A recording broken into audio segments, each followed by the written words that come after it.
They're top of the box office, featuring comic books on billboards, breakfast cereals, socks, ties, even your undies. It seems superheroes are everywhere these days. So what is it about the heroic archetype that resonates with the viewer? Here to bring some light to the matter this evening, self-declared fanboy and proud of it, although he's 35 years of age, Bucko Peters. I am so psyched to be here. Yeah, okay.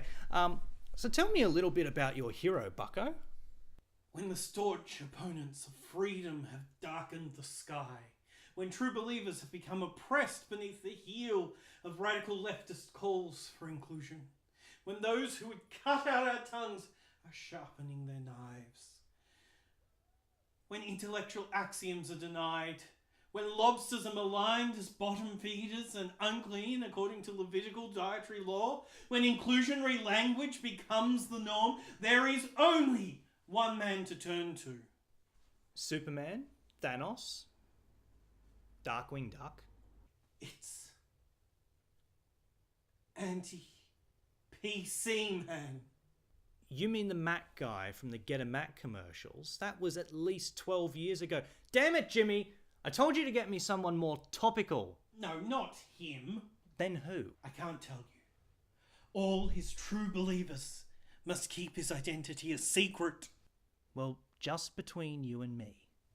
I'll say this. He's a mild-mannered celebrity talking head by day and a crusader against the vile hordes of social justice warriors and goose-stepping feminazis by night. A hero to all the oppressed, cis white men out there who are sick of being told how to speak and act and behave.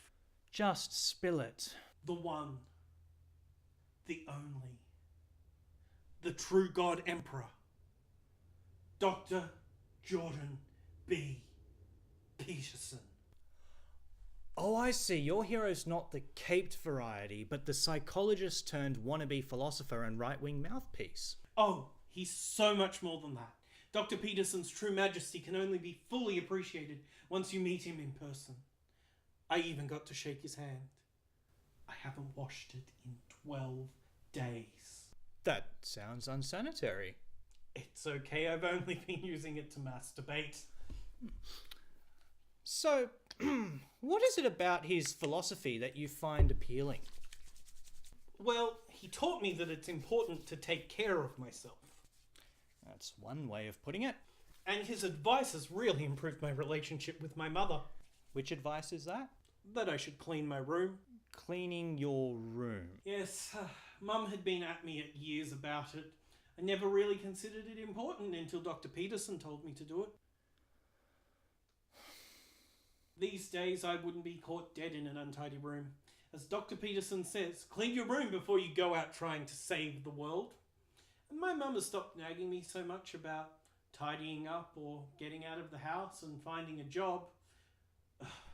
She is such a bitch. Speaking of your mother, much of Peterson's work seems to centre around the idea that the masculine archetype is orderly, while the feminine archetype is chaotic. Don't you feel that's a little Freudian? Dr. Peterson is no fraud. No, Freudian.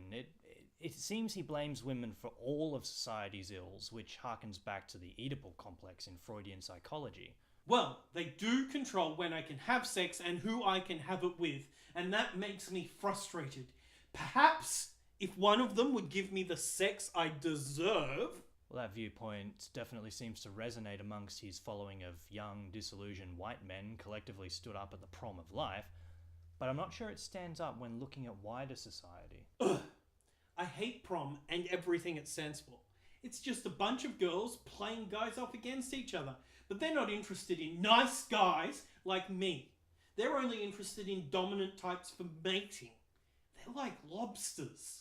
But that ignores personality factors in interpersonal relationships, favouring a simplistic model where everyone wants exactly the same thing while pushing all the blame on women.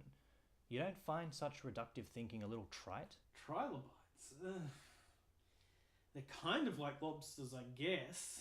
No, trite. It means dull or bland due to overuse. Oh, I would hardly consider anything Dr. Peterson says trite.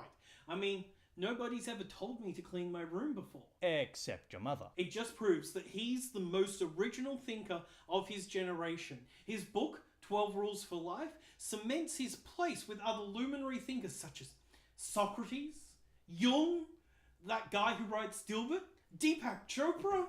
I'm interested that you've mentioned Chopra. Are you not at all concerned about Peterson's blending of Chopra-esque mysticism with his appeals to religious authority? As a card-carrying member of the New Atheists, I see Peterson's appeal to religion and mysticism as more of a metaphorical supplication to the metaphysical substrate that underpins our modern society. Which means? It's difficult to explain. Perhaps you could try to put it in layman's terms. To understand the metaphorical supplication in this scenario, you need to understand the relationship between metaphysical substrate and lobsters. Lobsters in particular, or does he mean crustacea in general? I guess crustacea in general? Whatever that means. Well, I mean, lobsters and crayfish seem similar. They certainly seem to have more in common than with, say, prawns, for example. Oh, well, no, not prawns. But they're also members of crustacea. Well, I mean, they're probably part of lobster kind, but don't think they really count for this scenario. You really have no idea, do you? No. Pseudo-intellectualism in a nutshell. Bucko, thanks for your time.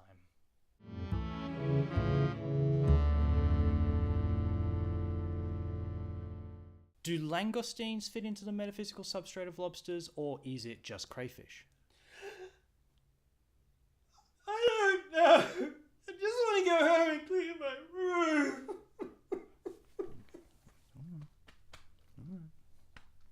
Thanks for watching. Don't forget to give us a thumbs up. It's what Jordan Peterson would do. Yeah, and share it with your friends if you enjoyed it. Also, subscribe to our channel and click the little bell to get the notifications when we upload new sketches.